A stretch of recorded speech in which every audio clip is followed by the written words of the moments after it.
muito nos alegra. Vou trazer outro aqui que fez aniversário ontem, mas faz de conta que é hoje, né?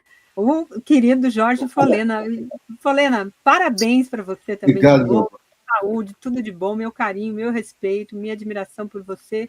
Tenho certeza que a nossa comunidade lá no Bom Dia mandou muita mensagem aqui também. Então, como é que você passou o dia de ontem? Tranquilo? Pô, Daiane, passei muito feliz, sabe? Fiquei muito feliz. Falei isso. Eu acordei. Olha que coisa interessante. Eu acordei e logo em seguida, quando eu estava me dirigindo para tomar café, como eu faço todas as manhãs, eu botei no 247. Bom dia, 247. Quando eu abro. Foi assim, Daiane, como eu estou narrando aqui. Abri com você me dando parabéns. Eu fiquei, pô, surpreso. Fiquei muito feliz. Você ontem foi a porta-voz da, das todos que me cumprimentaram, sabe? E me deram muita felicidade. Eu fiquei muito feliz e continuo feliz, Daiane, no dia de hoje, sabe? Continuo feliz, continuo comemorando o meu aniversário, como a Ieda falou. Foi tão bom ouvir a Ieda agora, sabe? E o que ela traz, Daiane, se me permite, eu queria só fazer um pequeno comentário. Eu acho que a gente tem que dar cada vez mais nome a essas pessoas. Nós estamos falando de uma ideologia que é o fascismo. Esse fascismo é uma das grandes lutas que nós travamos no Brasil. Esse fascismo, que é o supremacismo também, que impede que pessoas... Nós somos iguais a qualquer seres humanos. Nós não temos que ser tratados de forma desiguais. Mas a injustiça e a pobreza é tamanha no Brasil e eles não nos permitem que nós possamos avançar.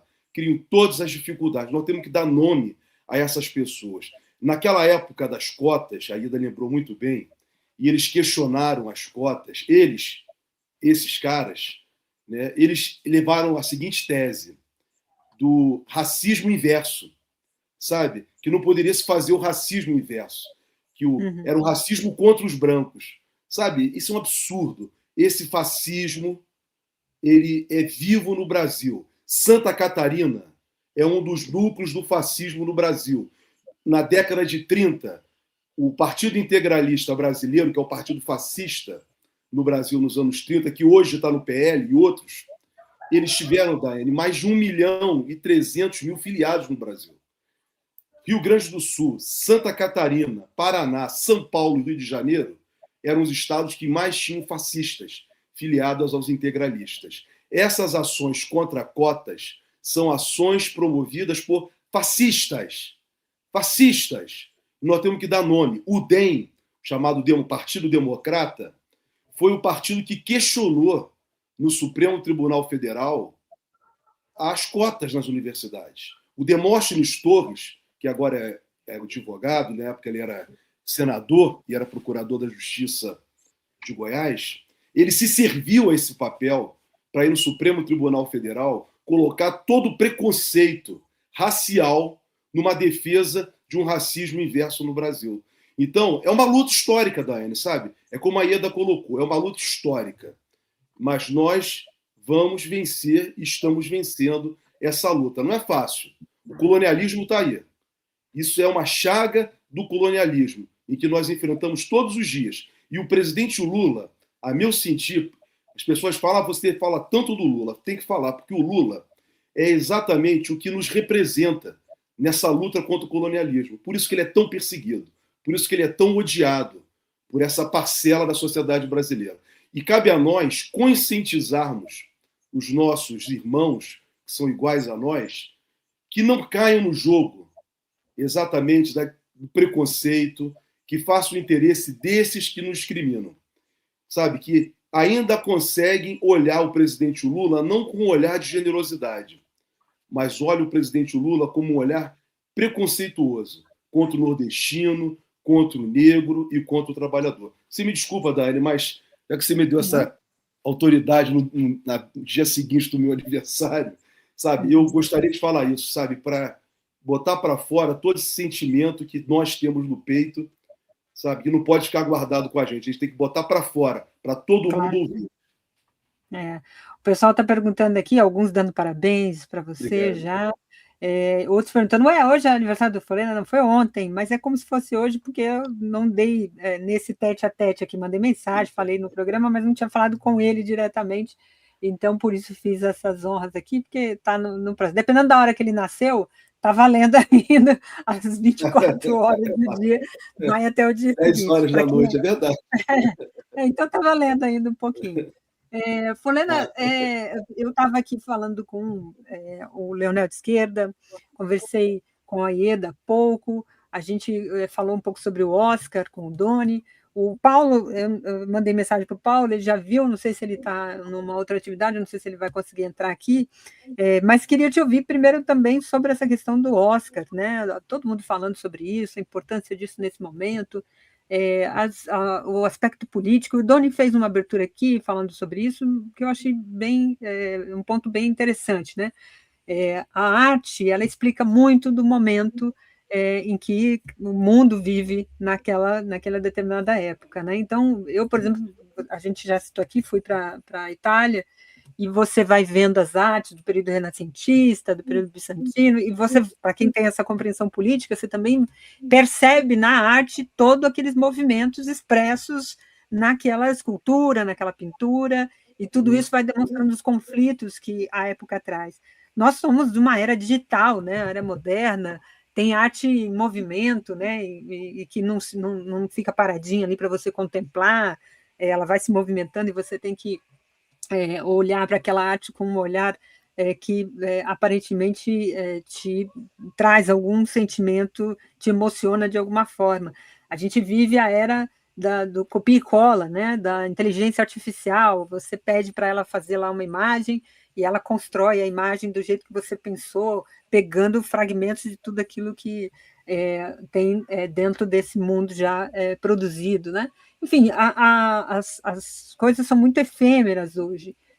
Quando a gente assiste um filme no cinema, ele tem um impacto naquele momento que você está sentadinho ali, ou você está na sua casa assistindo, você passa a refletir sobre aquilo que a mensagem que aquele filme está passando. O Agente Secreto, eu não assisti ainda, mas vi trechos e tudo aquilo que já vi comentando, eles certamente despertam um olhar para tudo aquilo que a gente também está vivendo, porque a gente olha para aquilo e fala, nossa, que referência é essa? Para quem tem uma vivência maior na vida, talvez tenha outras ideias de referência. Para uma juventude, para um país como o nosso, com uma juventude que ainda não entendeu, e eu estou falando isso por um pouco da vivência que eu tenho, não entendeu o que é a ditadura mesmo, não entendeu a violência que é um país com uma ditadura militar, por exemplo, não entendeu que a verbalização, a liberdade suposta que tem nas redes sociais, ela também tem uma ditadura ocultada, né? Porque aquilo que você vê, aquilo que você recebe, enfim, tudo é muito construído. Como você vê essa questão da cultura, do papel da cultura nesse momento político? Você que é um analista político, tem interferência isso? Isso ajuda as pessoas a refletirem e terem um pouco mais de noção do que está acontecendo? muito, Daiane, porque exatamente os artistas foram fundamentais para ajudar só nesse processo de redemocratização do Brasil. O papel dos artistas foi muito importante. O cinema, a música, a literatura, né, as artes plásticas. Então, a cultura ela é fundamental. Veja, Daiane, quando teve o golpe de 2016, quando afastaram uma presidente da República sem ter cometido nenhum crime, aquilo foi um golpe. Quando afastaram Dilma Rousseff, Michel Temer assumiu, o primeiro ato de perseguição que eles fizeram foi exatamente contra a cultura. Contra a cultura. O que se intensificou mais ainda nos 4 anos de Bolsonaro.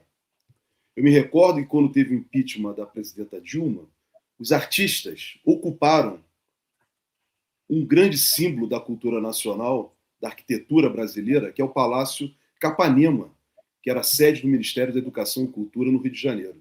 Ocuparam em resistência, inclusive à frente, o Palácio Capanema, à frente dele, na lateral da rua Graça Aranha, na Vila da Graça Aranha, fica exatamente a Ancine.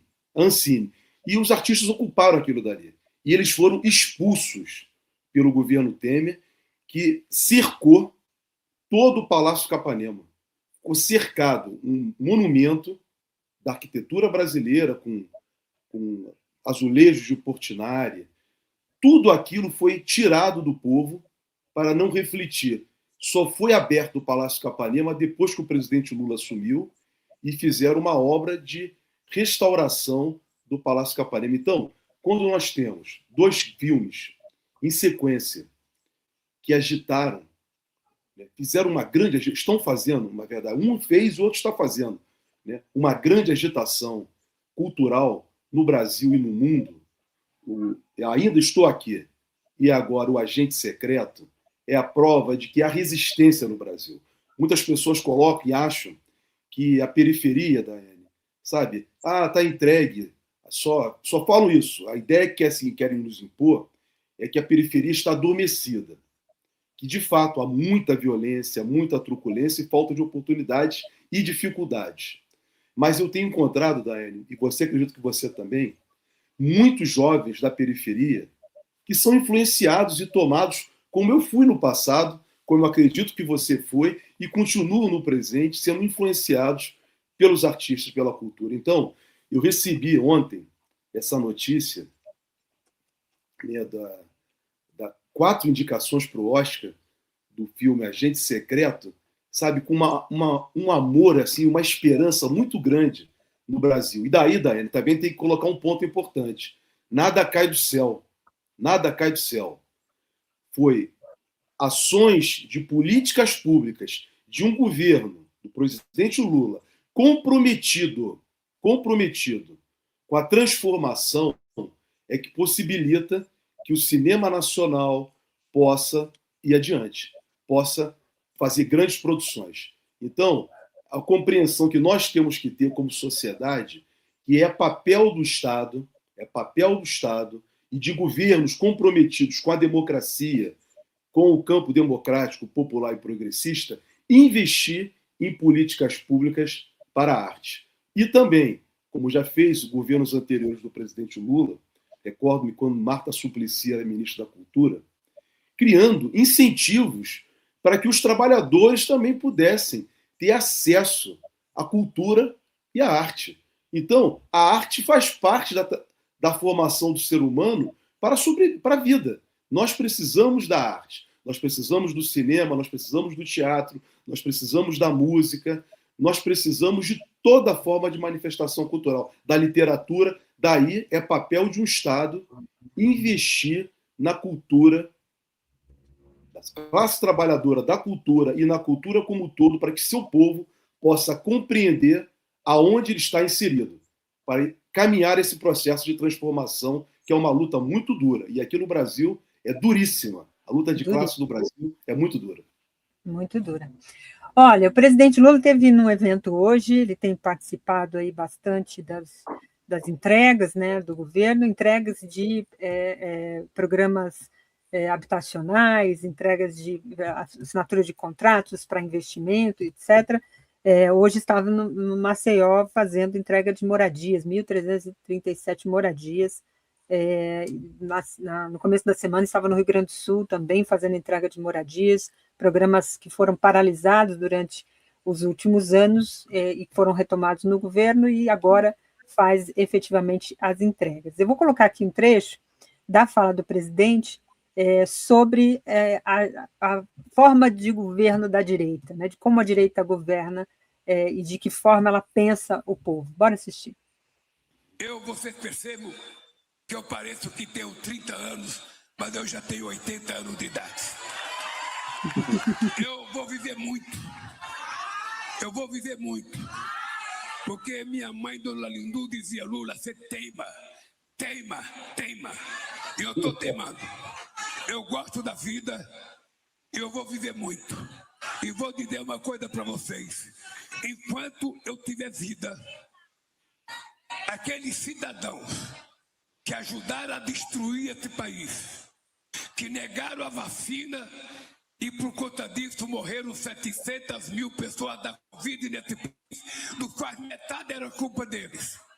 Aqueles cidadãos que prometeram emprego e deram desemprego, que prometeram casa e não deram casa, que prometeram comida e não deram comida, que prometeram mais salário e passaram 7 anos sem aumentar o salário mínimo. Esses cidadãos, enquanto eu for vivo, não voltarão a governar mais esse país. enquanto eu estiver vivo, esses cidadãos não vão voltar a governar esse país. Eles dão o tom ali um pouco do processo da campanha, né, Folena? É um discurso que vai dando tom que será o processo eleitoral com muita firmeza. Vou viver muito para a tristeza dessa extrema-direita que fica, né, querendo, desejando e tramando a morte de um presidente. Vou viver muito, eu teimo, né? Minha mãe já dizia, teima, Lula, teima, e ele é teimoso. E essa teimosia é caracterizada por essa forma de governar. O presidente falou disso também, né? Eu não acho que deveria ser, o termo correto era governante, mas sim cuidador. Eu cuido desse povo e quero cuidar desse povo. Essa fala do presidente destoa de tudo aquilo que, ao longo desses últimos anos, tem sido feito. Ou seja, ele citou, né, programas que foram paralisados, a entrega de vacinas que não foi feita. Tudo isso é uma forma de governar que mostra a diferença com os outros. Nas pesquisas, aprovação, desaprovação, ainda está aquela distância. Ainda tem todo um movimento feito pela mídia para associar sempre o Lula a um lavajatismo, né? Aquelas operações da Lava Jato, a corrupção, a um governo que tem fragilidades. Há um ano atrás, se a gente fosse tratar aqui de Lula, o Centrão estava abandonando o governo e o discurso da mídia é que o governo estava isolado, que talvez não teria condições de chegar lá na frente, porque o Lula estava perdendo o apoio do Centrão, que era a torcida deles. E o Lula chega no ano eleitoral com força. Como é que você vê essa questão diante desse cenário também de desalinho entre a extrema-direita, né? O Tarcísio tendo que soltar nota para dizer que está do lado do Bolsonaro, que vai se encontrar com o Bolsonaro, o Eduardo Bolsonaro dizendo que o Tarcísio não pode querer ser candidato porque ele não é nada, ele nunca vai ser nada, se ele tentar fazer isso ele vai ser considerado Dória, enfim. Do outro lado está tendo um bate-cabeça ainda, né? Você coloca aí 3 questões no único bloco. Mas vamos lá. Então, primeiro, Daiane, é fundamental o que o presidente Lula fez. Ele tem que deixar claramente o que foi governos de direita e extrema-direita no Brasil. Fascista, que foi o governo de Bolsonaro e um governo muito atrasado, que foi o governo golpista de Michel Temer. Porque foram governos, Daiane, que trabalharam contra os interesses do desenvolvimento nacional. Foram governos que não trabalharam nem para que o país pudesse aumentar o seu potencial que ele tem e nem distribuiu a riqueza entre o povo brasileiro. Por isso que são governos que trabalharam contra o desenvolvimento. Isso tem que ficar claro, muito claro. Bolsonaro e Temer cortaram gastos e favoreceram recursos do erário para os muito ricos, particularmente para o sistema financeiro. Nosso processo de industrialização diminuiu, nossa capacidade de produção diminuiu, por conseguinte, até a arrecadação sobre a produção diminuiu. E eles aumentaram a tributação sobre a classe trabalhadora. Fizeram uma grande transferência de renda dos trabalhadores para os ricos. Então é bom o presidente Lula pontuar isso. O governo do presidente Lula é marcado, como ele falou, ele é um gestor, ele é um cuidador. Ele não só cuida daqueles que ele efetivamente representa, que é a sua origem, que é a classe trabalhadora, mas ele se preocupa com o país. Ele possibilita que a indústria volte a crescer, volte a produzir, que as atividades da prestação de serviço melhorem, que o comércio melhore, que o país como um todo possa alavancar todas as suas potencialidades econômicas e sociais. Então, ele se mostra um grande gestor para o Brasil. Isso foi revelado ontem, quando nós tivemos a Receita Federal do Brasil divulgando, Daiane, que a arrecadação brasileira é a maior arrecadação que nós tivemos, e quando nós vamos olhar aonde se deu essa arrecadação do ano passado, ela se deu exatamente em gargalos que foram fechados pelo governo do presidente Lula, que Temer e Bolsonaro abriram. Temer e Bolsonaro criaram muitas isenções, não fizeram fiscalizações, nem incentivaram a indústria. O governo do presidente Lula incentivou a indústria, prestação de serviço, e fez uma maior gestão tributária na fiscalização. E também diminuiu, por outro lado, veja, o presidente Lula, ele diminuiu isenções e criou menos tributação para a classe trabalhadora. Então, veja, o país aumentou a produção, aumentou a arrecadação. Isso é muito importante. Mostra que o presidente Lula, é um político, um presidente que cuida do Brasil. Segundo ponto nessa questão que você levanta, que eu quero destacar, que essa é uma tônica no Brasil, que é a tônica moralista. Todos os presidentes, a partir vamos colocar, da Revolução de 30, principalmente a partir de 46, todos os presidentes que tinham viés, como o presidente Lula, preocupados com o povo brasileiro, com a soberania, com o desenvolvimento, sofreram o mesmo processo que o presidente Lula sofre hoje. Qual é o processo? Moralista. Vargas sofreu esse processo, perseguidíssimo pela UDN, muito perseguido pela UDN e pela classe média urbana, essa é a realidade, associada aos latifundiários e aos interesses do imperialismo. Juscelino Kubitschek sofreu essa pressão, João Goulart sofreu essa pressão, tivemos uma ditadura. Durante a ditadura houve um enfrentamento político, forte enfrentamento político, para o Brasil redemocratizado. Lula volta, Dilma e Lula sofrem a mesma perseguição. Mensalão, Lava Jato, tudo isso, Daiane. Então, essa é uma luta que se trava. Foi a mesma história que a doutora Ieda estava colocando aqui anteriormente, e nós estávamos falando, com relação à questão da escravidão no Brasil. É a mesma coisa, Daiane. Não mudou absolutamente nada. Nós vivemos numa sociedade que, infelizmente, valores da moral que se coloca a serviço do fascismo, do latifúndio e do imperialismo para impedir o desenvolvimento e que o Brasil possa ser um país efetivamente soberano. Essa luta, Daina, não foi resolvida, é a luta que está sendo jogada na arena política. Essa é a luta. Com relação ao último ponto que você traz nesse bloco, que é a questão dos fascistas. De fato, eles estão desordenados, Daine. Por quê? Qual era a base? A base do bolsonarismo é a base fascista. É a mesma base, se nós olharmos, que apresentou uma pesquisa há 2 semanas, em que mostrou que o PL teria de adesão 12% de eleitores brasileiros adesão ao PL. Quem são esses 12% que vieram aderir ao PL hoje? São os fascistas do passado que me referi hoje aqui, que nós estamos fazendo esse enfrentamento desde os anos 30. O Partido Comunista fez esse enfrentamento, a Aliança Libertadora Nacional, depois os trabalhistas fizeram esse enfrentamento, nós fazemos esse enfrentamento nos dias de hoje. Então, esse núcleo fascista ganhou muita força com a ditadura de 64 e 85 e agora também, na forma mais contemporânea brasileira, depois do impeachment da presidenta Dilma. Criou-se todo esse cenário que esses fascistas puderam sair do armário e se associar com uma classe média extremamente conservadora e que olha para os negros, e eles são negros também, eles também são negros como nós, mas se acham numa condição superior e não permitem que outros possam avançar. Só lembrando, eu quero chegar nessa crise do PL, porque isso tem ligação direta com a questão do fascismo. O fascismo está aí, mas eles também estão disputando o espaço. O seu líder está preso. Sim. A classe dominante brasileira não tem um candidato para disputar com o presidente Lula. Então, toda essa desorganização por parte deles. Eles são fortes? São fortes. Por quê? Eles são a classe dominante em que nós estamos já há algumas décadas,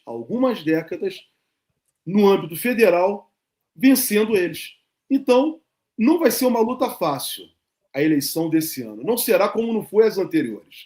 Mas eu vejo que nós temos um candidato, nós que eu me refiro a esse campo no qual nós somos, temos o Lula como candidato. Tem uma organização estruturada também em apoio a ele, aos partidos desse campo, ao Partido dos Trabalhadores, aos outros partidos também, que quase ganhou, Daiane. Isso é importante dizer, a gente esquece. presidente Lula quase ganhou a eleição de 2022 no primeiro turno. Ele teve 48% só com a aliança desses 7 partidos do campo democrático, popular e progressista. Então, agora, no governo, há grandes possibilidades, que nós temos que ficar vigilantes contra as ações golpistas. O golpe no Brasil é algo permanente. Nós temos uma classe dominante que não tem nenhum escrúpulo algum. Já deram diversos golpes em períodos democráticos. Só lembrando que foi a eleição de 1989, em que eles fraudaram, né, manipularam um debate, colocaram, falo sempre isso, sempre lembro isso, a camisa do PT nos sequestradores do Abílio Diniz na véspera da eleição, fizeram isso com o golpe do Plano Real. Então, golpes eles dão, sempre estão dispostos a fazer. E nós temos que ficar sempre atentos, ainda mais hoje com o fenômeno da rede mundial de computadores.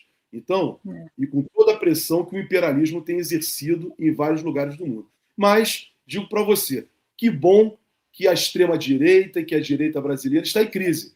E o lado do presidente Lula está, até aqui, caminhando com tranquilidade. Espero que seja assim até o final da eleição e prosseguindo um próximo mandato do presidente Lula para nós caminharmos com esse processo de transformação nacional. Folena, o presidente Lula também, neste evento de hoje, falou sobre essa questão do Banco Master, né? Publicamos matéria lá no nosso site tratando sobre esse assunto, vou colocar aqui na tela para a gente comentar junto contigo.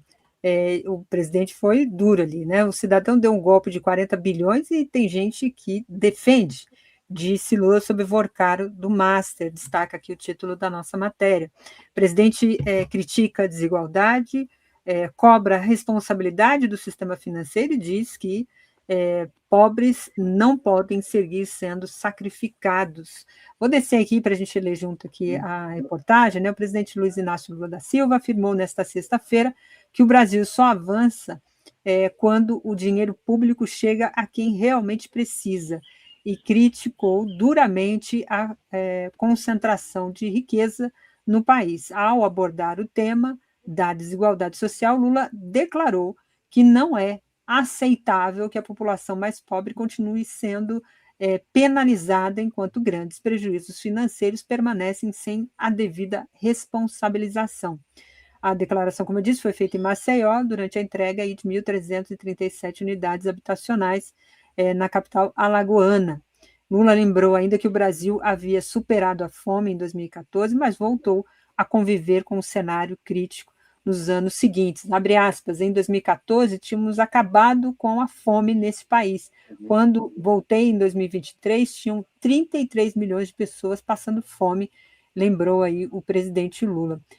Abre aspas aqui também, nós em 2 anos e meio acabamos com a fome outra vez, porque comer é um direito sagrado que está na Bíblia, na Constituição, e nós temos que garantir, reforçou o presidente Lula. Essa declaração do presidente Lula sobre o Banco Master, ela coloca ali também um ponto que normalmente as pessoas não vão nessa direção, né? Ou achavam que o presidente ia fazer uma declaração mais institucionalizada sobre a questão, já que envolve toda essa tensão com o Supremo. Mas ele também coloca a régua no lugar certo, né, Folena? Quando o crime financeiro, quando o mercado financeiro comete crimes, é tratado dessa maneira. A gente vai lá, dá uma limpadinha e tal, resolve, pronto, já cobrimos aqui o prejuízo, está tudo certo, né? Nunca é tratado também como uma forma de cometer crimes da forma que trata o varejista do tráfico lá na ponta, né, Folena?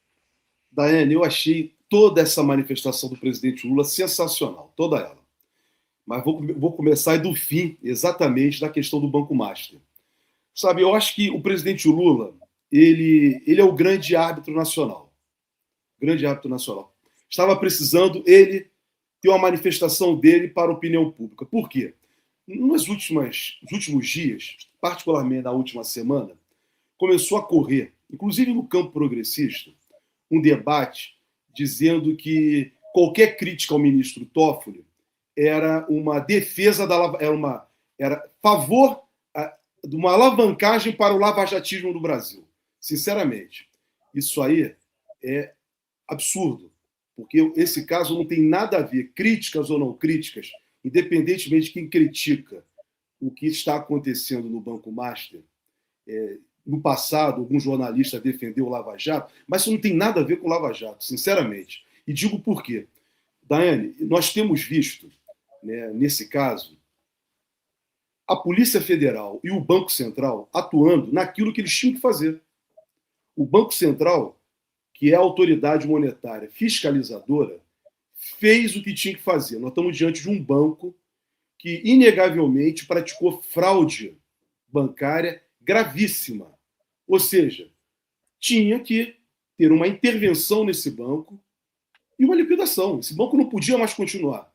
Fez muito bem, a meu sentir, até aqui, como tem sido apresentado, o Banco Central. Por outro lado, Daniel, nós estamos diante de crime. E nesse caso, nós estamos diante de crime, como o presidente Lula falou.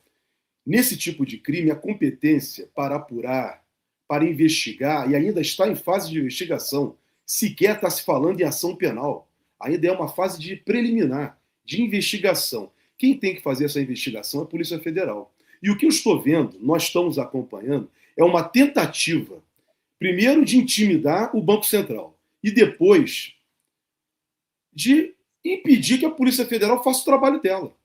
Então foi muito bom na semana passada nós ouvirmos o ministro Haddad falar. O ministro Haddad hoje, né, foi referendado o que ele falou pelo presidente Lula. Porque semana passada o ministro Haddad falou: olha, é um grande caso de fraude. Fraude. Falou isso o ministro Haddad.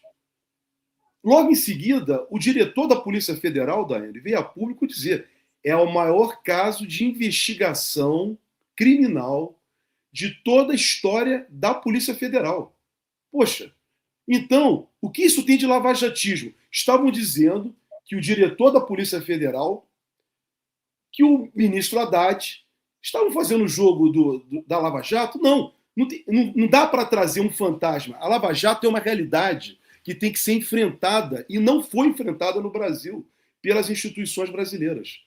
Ninguém foi responsabilizado até hoje. Mas você não pode trazer esse fantasma, que é utilizado exatamente como diz o presidente Lula, não assim, para impedir que um cara que deu uma fraude financeira, prejudicando trabalhadores, pequenos investidores, não importa quem ele prejudicou, ele prejudicou muita gente, agora ele é a Lava Jato. O Toffoli está fazendo tudo certo. Pô, sinceramente, eu tenho visto até agora, eu sou um crítico, desculpa, Daiane, mas isso tem a ver com o que o presidente Lula está falando quando ele diz que não pode essa pessoa não ser investigada. Por que essa investigação saiu da supervisão da Justiça Federal de primeira instância, pulou para o Supremo Tribunal Federal? Até agora a gente não viu razão para isso, Daiane. O tal do deputado que foi citado, vou botar suposto deputado, eu não vi nenhum ato de investigação até agora contra esse cara. Nada veio, nada se debate. Então, por que esse inquérito está sob a supervisão do Supremo? O ministro Toffoli, ao aceitar isso, ministro Toffoli, é que levou um problema de desgaste para o Supremo Tribunal Federal. E agora você tem visto ontem o ministro Fachin fazer aquela nota, que é uma nota lugar comum, não diz coisa com coisa, a meu ver. Por quê? Dizer que o Banco Central tem que fazer o trabalho dele, é que nós estamos dizendo aqui, que a Polícia Federal tem que fazer o trabalho deles, nós estamos falando aqui, que o Ministério Público tem que fazer o trabalho deles, nós estamos falando aqui, que a Justiça também tem que fazer. Agora, não disse nada, o ministro Toffoli, só que quem levou o problema para o ministro Fachin, para os outros colegas do Supremo Tribunal Federal, e está levando o Supremo Tribunal para esse enfrentamento de um problema particular. Eu coloco particular aqui, os interesses do Banco Master são interesses dos donos do Banco Master. E da sociedade é esse que está sendo investigado pela polícia e pelo Banco Central. Agora, o ministro Toffoli, ao aceitar esse inquérito, passar sob a supervisão dele, ele que levou o problema para o Supremo Tribunal Federal. Se tiver parlamentar envolvido, que se apresente esses parlamentares para que a opinião pública, pelo menos não sei dizer os nomes, mas dizer, Daiane, que há parlamentares diretamente sendo investigados nesse caso do Banco Master. Mas não é dito. O que é dito é um contrato de compra colateral de um imóvel feito por um deputado com o dono do Banco Master. Até agora não apareceu. Até agora não aparece. Então, isso gera todo esse cenário desnecessário. Então, para concluir, dizendo o seguinte, o presidente Lula foi muito sábio, mais uma vez, muito maduro, em dizer que esses caras do Banco Master que causaram problemas têm que ser responsabilizados severamente. Severamente. Se tiver que ir para a cadeia, Daiane, terão que ir. Terão que ir.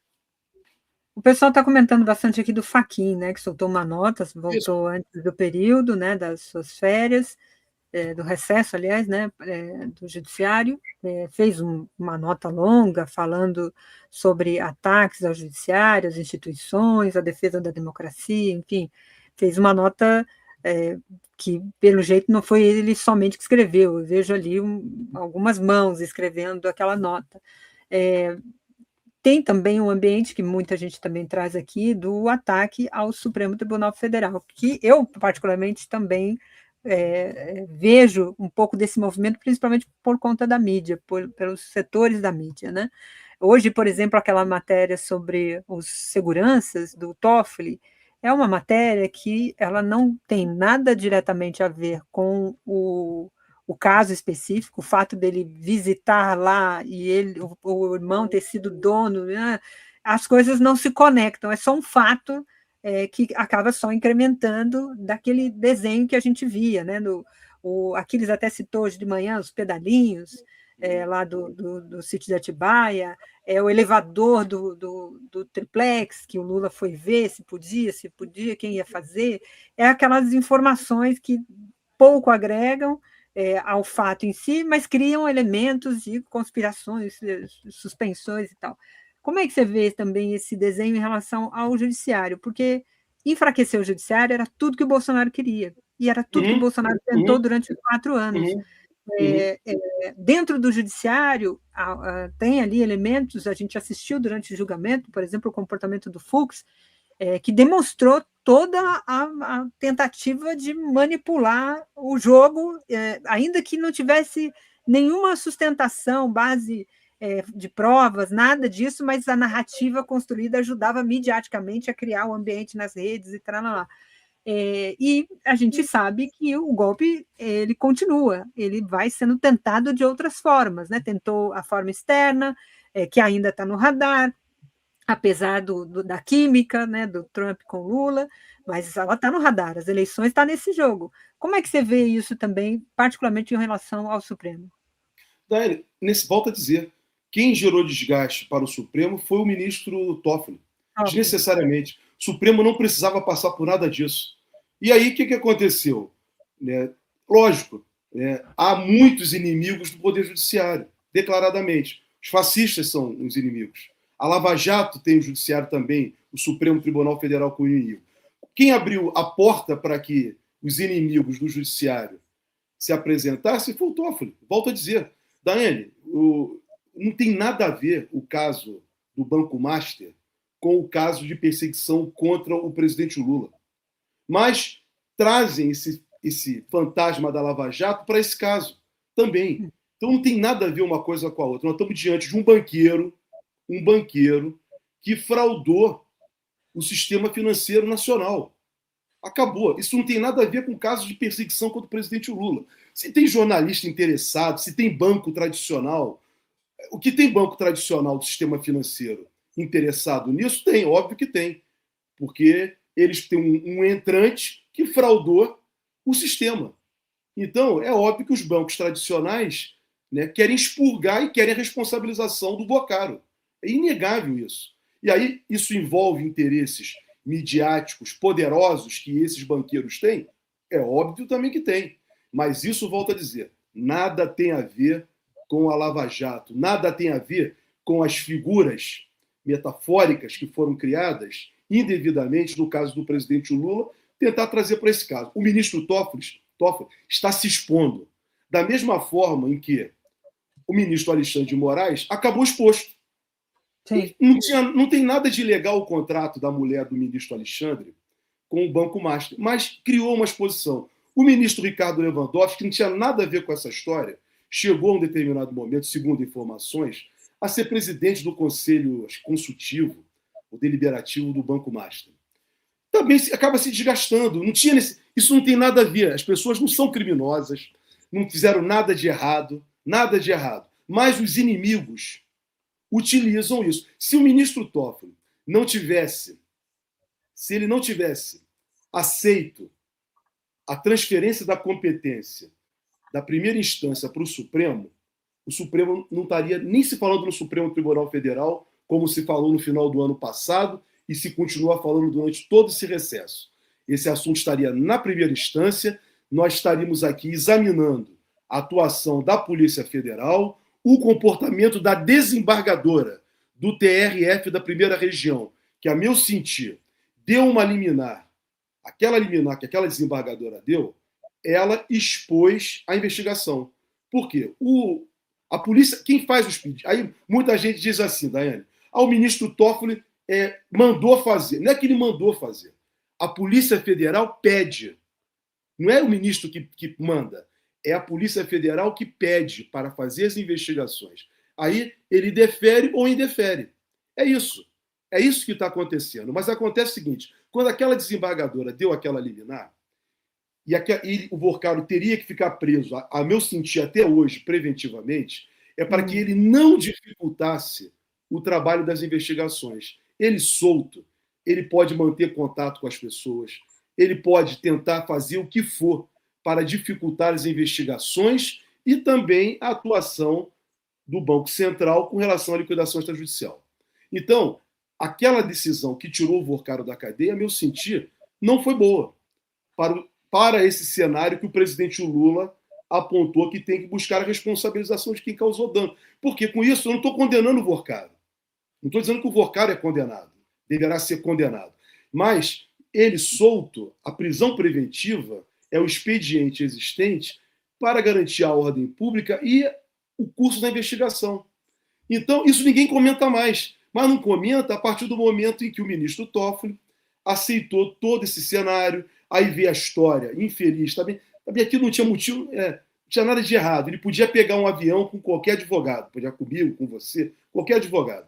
Agora, não era adequado, sinceramente, se eu fosse advogado, o cara andasse comigo e caísse. Acontece isso comigo, Daiane, particularmente, em vários casos, né, que eu conheço advogados, juízes, tal, que eu peço para logo dar por impedido. Peço logo para se dar por impedido, sabe? Não atuar, para evitar qualquer dúvida da correção e para não expor o colega. Porque, então, o ministro Toffoli tinha que falar, olha, eu não vou julgar esse caso. Está aqui no Supremo? Tá. Então é correto estar no Supremo. Então passa para um outro colega, lá da segunda turma. Isso é da segunda turma. Passa para um outro colega. Então, eu volto a dizer, quem criou o maior problema na República no final do ano não foi nem o parlamento, não foi nem os fascistas, não foi nem quem criou o problema nesse final de ano. Final do ano passado, início desse ano, tem um nome. Chama-se Dias Toffoli. Dias Toffoli. O Supremo Tribunal Federal estava de boa, tranquilo, fez um trabalho bacana, né, na responsabilização, que ainda continua, lá dos fascistas. Estava de boa, fazendo lá o trabalho dele, a gente criticando o Supremo naquilo que eles não fazem das pautas sociais, que eles deveriam julgar melhor, com mais atenção, e não fazem, mas não teria esse problema institucional. Quem criou, e aí vem o problema. Não dá para ficar protegendo. Não dá para ficar protegendo. Eu acho que é um erro, para concluir, para dizer o seguinte, um erro passar a mão na cabeça. Não é para expulsar o ministro Toffoli do Supremo também, não.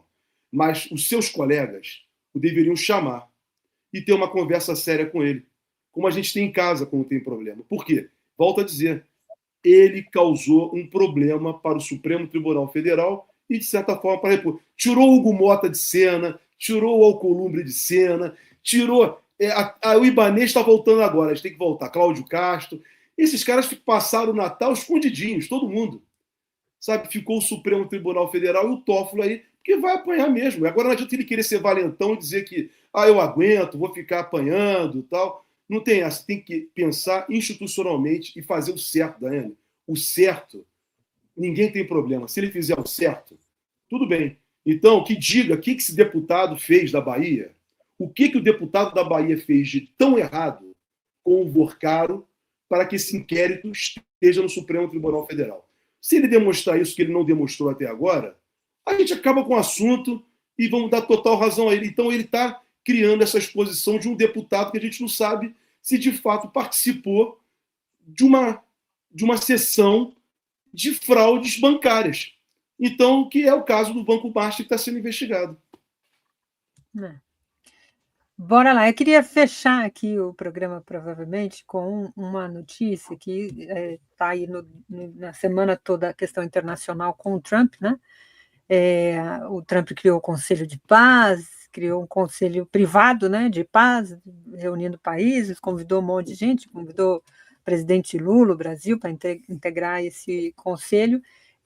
Alguns países aceitaram, formalizaram lá a iniciativa do Trump, e hoje, vou colocar aqui até a matéria lá da IBC, que trata sobre esse assunto. A Espanha, por exemplo, anunciou a sua recusa em relação a essa proposta. Vamos ver aqui a matéria da IBC. A Espanha recusou o convite do presidente dos Estados Unidos, Donald Trump, para fazer parte do Conselho da Paz.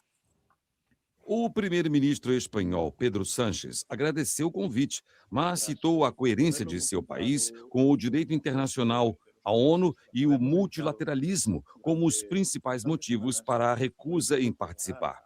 Ele também criticou o fato do Conselho, que foi criado inicialmente para supervisionar o trabalho do governo de transição na faixa de Gaza, não incluir a autoridade palestina. Até agora, 25 países aceitaram o convite para participar do Conselho de Paz de Trump, entre eles Israel, Argentina e Arábia Saudita. Além da Espanha, a Noruega, a Suécia e a Itália já se pronunciaram recusando o convite.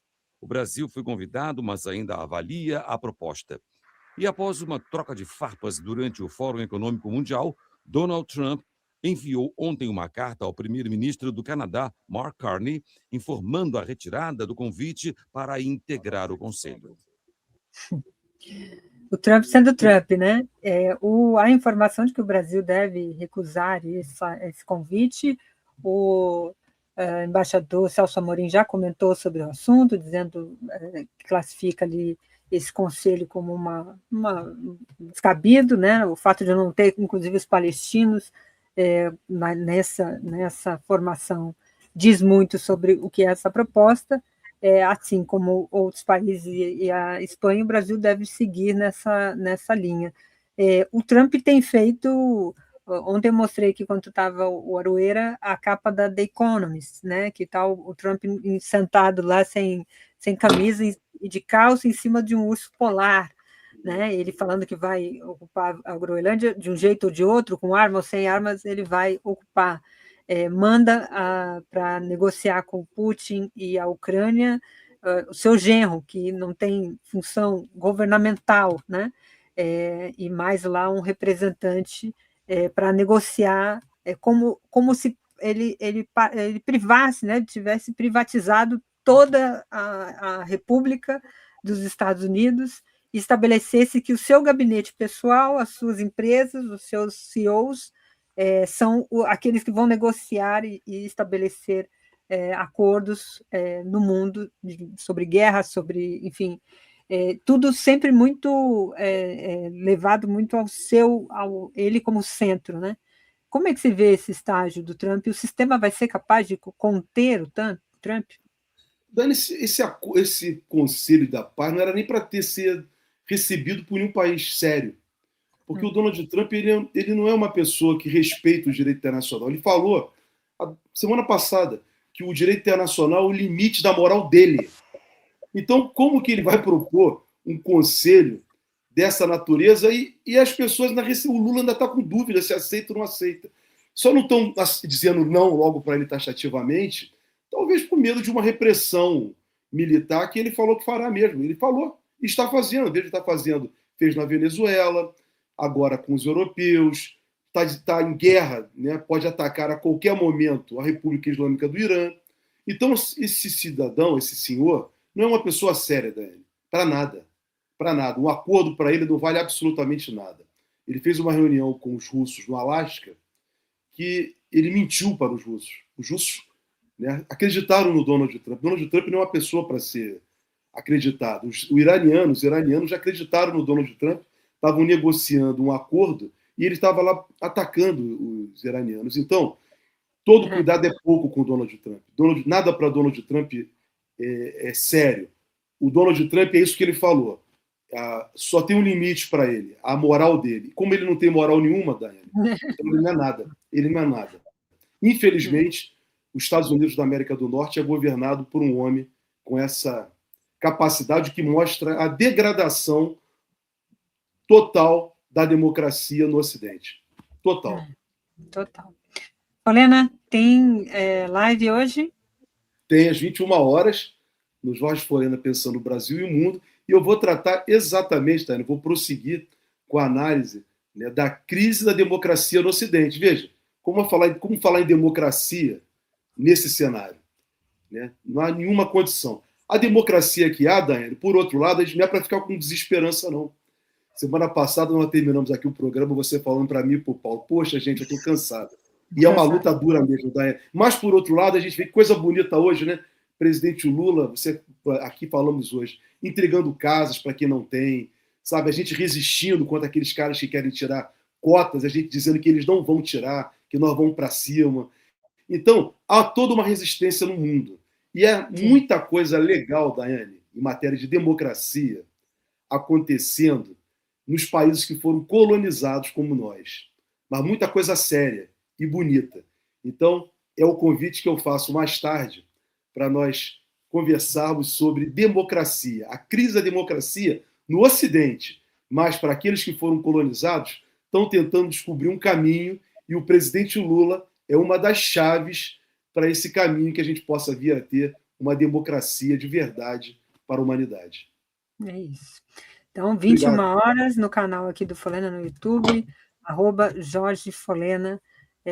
Você coloca no buscador do YouTube, vai aparecer a primeira ali, o primeiro canal, vocês vão encontrar lá também outras lives, hoje às 21 horas.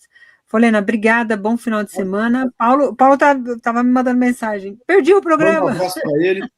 Manda um abraço para ele. E, Daiane, mais uma vez, quero te agradecer nesse minuto final, o carinho que você tem, manifesta por mim, o respeito seu e de todos da comunidade do 247. Tá? E é recíproco isso. É recíproco. Como diz o Léo, esse aqui é o ponta firme. O Léo falou, é o ponta firme. Ponta firme. É o ponta firme. Esse aqui é o ponta firme. Obrigada, Folena. Bom final de semana. Obrigado, beijo. Um beijo. Valeu, tchau. É isso, gente. A gente vai ficar por aqui. Já estou aqui estourando quase um minutinho do programa do